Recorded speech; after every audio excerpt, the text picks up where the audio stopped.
എല്ലാവർക്കും നമസ്കാരം. മാനസികാരോഗ്യത്തെക്കുറിച്ച് സംസാരിക്കുമ്പോൾ കേരളത്തിലെ അടുത്തടുത്ത 4 വീടുകളെടുത്താൽ അതിലൊരാൾ ശരിക്കും ഒരു ക്ലിനിക്കൽ ട്രീറ്റ്മെൻറ്റ് വേണ്ടുന്ന മാനസിക രോഗത്തിന് അടിമപ്പെടുന്നു എന്നുള്ള വസ്തുത മാനസിക ആരോഗ്യ മേഖലയിൽ മിക്കവാറും എല്ലാവർക്കും പരിചിതമാണ്. പെരുമാറ്റ വൈകല്യങ്ങളെന്നും സ്വഭാവദൂഷ്യമെന്നും വാശിയെന്നും ഒക്കെ നമ്മൾ പറഞ്ഞു വയ്ക്കുന്ന അത്തരം പ്രകൃതങ്ങൾ കാലക്രമേണ സൈക്കോസിസ് പോലെയുള്ള മാനസിക പ്രശ്നങ്ങളിലേക്ക് കൊണ്ടെത്തിക്കും. വലിയ ഒരു അപകടമോ ആത്മഹത്യയോ മറ്റൊരാളുടെ ജീവൻ എടുക്കുന്ന അവസ്ഥയോ അല്ലെങ്കിൽ സ്വന്തം മനസ്സിൻ്റെ പിടിവിട്ടു പോകുന്ന ഒരവസ്ഥയിലോ ഒക്കെയാണ് ഒരു ചികിത്സ ഇതിന് വേണമെന്ന് ആൾക്കാർ മനസ്സിലാക്കുന്നത്. നമ്മുടെ വൈകാരിക പ്രശ്നങ്ങളെന്ന് നമ്മൾ മനസ്സിലാക്കുന്ന, അതായത് നമ്മുടെ സങ്കടം, ദേഷ്യം, ഭയം, മറ്റാൾക്കാരോട് സംസാരിക്കാനുള്ള മടി, വിഷാദം, ഇതുപോലുള്ള കാര്യങ്ങൾ ഒരു ലോങ് പീരീഡിൽ നമ്മൾ ക്യാരി ചെയ്യുകയാണെങ്കിൽ മനസ്സിലുണ്ടാകുന്ന ഇത്തരം ടെൻഷനും സ്ട്രെസ്സും ഒക്കെ ശരീരത്തിലൂടെ മാത്രമേ പുറംതള്ളാൻ കഴിയുള്ളൂ. അപ്പോൾ അത് നമ്മുടെ പെരുമാറ്റത്തിലൂടെയും നമ്മുടെ ശരീരത്തിലൂടെയും രോഗാവസ്ഥയിലേക്കൊക്കെ കൊണ്ടെത്തിച്ച് നമ്മെ ബുദ്ധിമുട്ടിക്കുന്ന നിലകളിലേക്ക് എത്തിക്കുന്നതിന് മുന്നേ തന്നെ നമുക്ക് എത്ര സ്ട്രെസ് ഉണ്ട്, ഞാൻ സ്ട്രെസ്ഡ് ആണോ അല്ലെങ്കിൽ എനിക്ക് ടെൻഷനുണ്ടോ എന്നൊക്കെ നമ്മൾ ചിന്തിക്കേണ്ടതുണ്ട്. മനസ്സുള്ള എല്ലാവർക്കും, തലച്ചോറുള്ള എല്ലാവർക്കും സ്ട്രെസ്സും ടെൻഷനും ഒക്കെ ഉണ്ടാവാറുണ്ട്. അപ്പോൾ ജീവിതത്തിലെ നമ്മുടെ ഏർപ്പെട്ടിരിക്കുന്ന കർമ്മമേഖലകളിൽ നല്ല പ്രൊഡക്റ്റീവായിട്ട് കാര്യങ്ങൾ ചെയ്തു തീർക്കണമെങ്കിൽ നമുക്കൊരു ചെറിയ സ്ട്രെസ് വേണം. അതിന് യൂസ്ട്രെസ് എന്ന് നമ്മൾ പറയുക, പോസിറ്റീവ് സ്ട്രെസ്.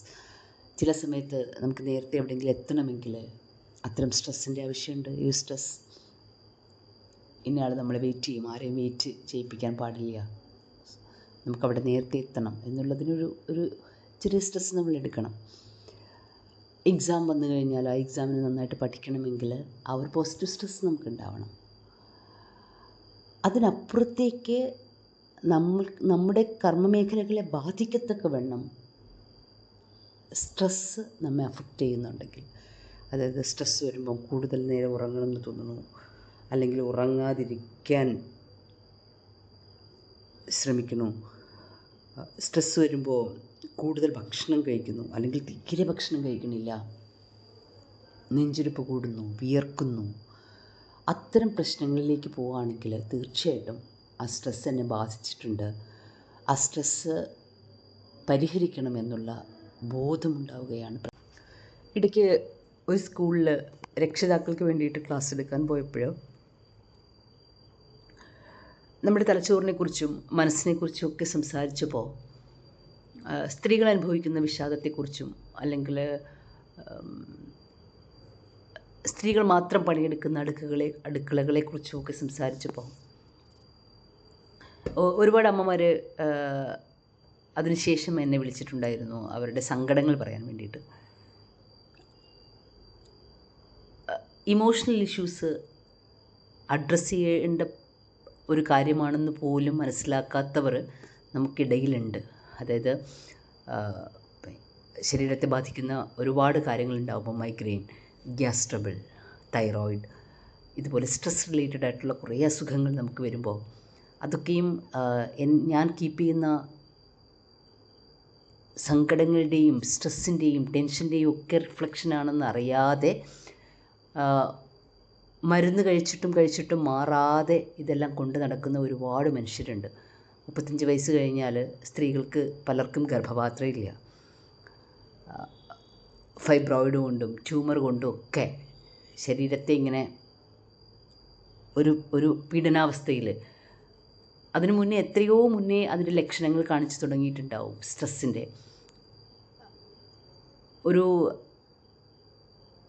കഴിഞ്ഞ ദിവസം ഞാൻ കണ്ട ഒരു സ്ത്രീ അവരുടെ സങ്കടം പറഞ്ഞു. ആരെയും ഫേസ് ചെയ്യാൻ പറ്റുന്നില്ല, ആരുടെയെങ്കിലും മുഖത്ത് നോക്കിയാൽ ഞാൻ കരഞ്ഞു പോകും, അതുകൊണ്ട് തന്നെ ഞാൻ മറ്റാരുടെയും മുഖത്ത് നോക്കാറില്ല എന്നവർ പറഞ്ഞു.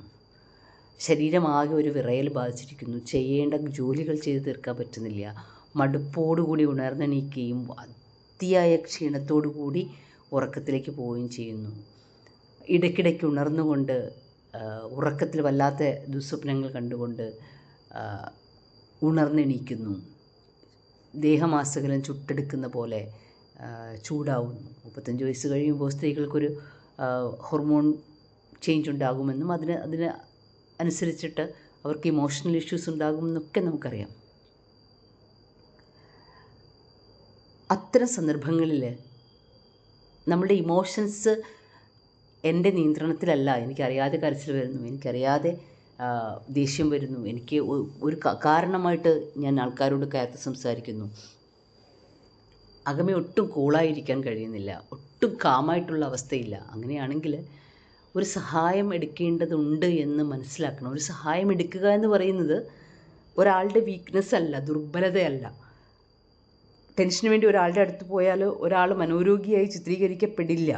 അത്തരം ഒരു സ്റ്റിഗ്മ നമ്മുടെ സൊസൈറ്റിയിൽ ഉള്ളത് ഇപ്പോൾ വളരെ കുറഞ്ഞിരിക്കുന്നു. ആൾക്കാർ അതിനെക്കുറിച്ച് എഡ്യൂക്കേറ്റഡ് ആവുന്നുണ്ട്, ഒരുപാട് ബോധവൽക്കരണ പരിപാടികളിൽ പങ്കെടുക്കുന്നുണ്ട്. കുട്ടികളോടൊപ്പം രക്ഷിതാക്കളെയും സ്കൂളുകളിൽ ബോധവൽക്കരിക്കുന്നുണ്ട്. കുട്ടികളുടെ പഠന നിലവാരത്തിലുണ്ടാകുന്ന തകർച്ച, അവരുടെ അസ്വസ്ഥതകൾ, അതൊക്കെ എങ്ങനെ ഡീൽ ചെയ്യണമെന്ന് രക്ഷിതാക്കളെ കൂടെ ബോധ്യം വരുത്തുന്ന ഒരുപാട് പ്രോഗ്രാംസ് സ്കൂളുകളും കോളേജുകളും ഒക്കെ ഇപ്പോൾ സംഘടിപ്പിക്കുന്നുണ്ട്. അപ്പോൾ അവനവൻ്റെ വൈകാരികാവസ്ഥകൾ അവനവന് മാത്രമേ തിരിച്ചറിയാൻ കഴിയുള്ളൂ.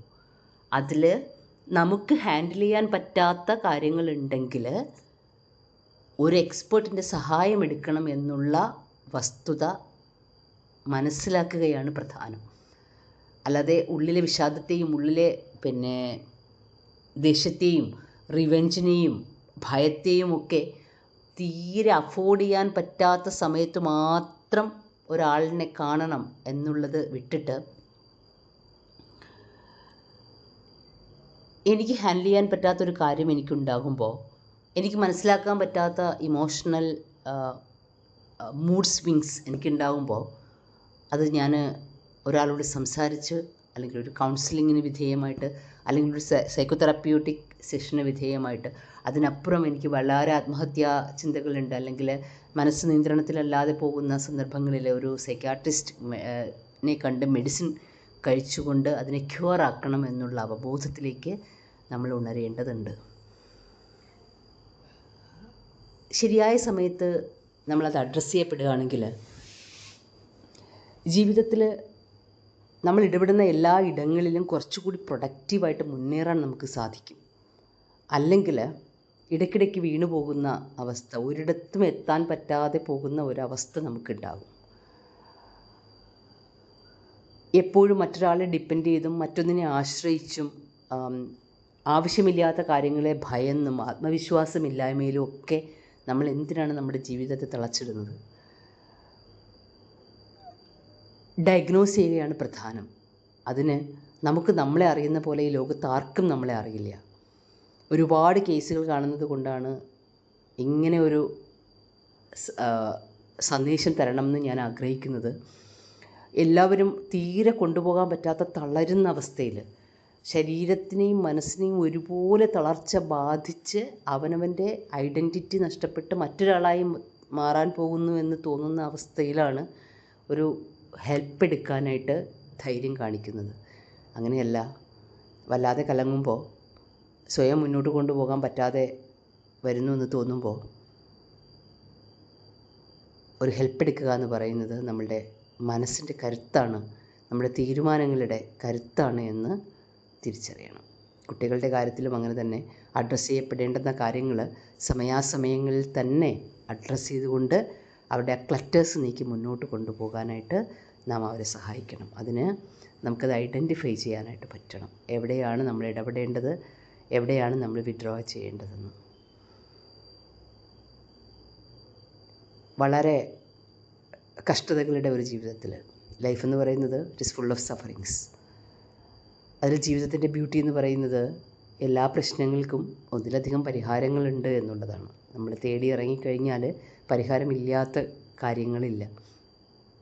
സമയം അനുവദിച്ചു കഴിഞ്ഞാൽ തീരാത്ത ഒരു പ്രശ്നങ്ങളുമില്ല. അതുകൊണ്ട് തന്നെ കൂടുതൽ സ്വയം വേദനിപ്പിക്കാതെ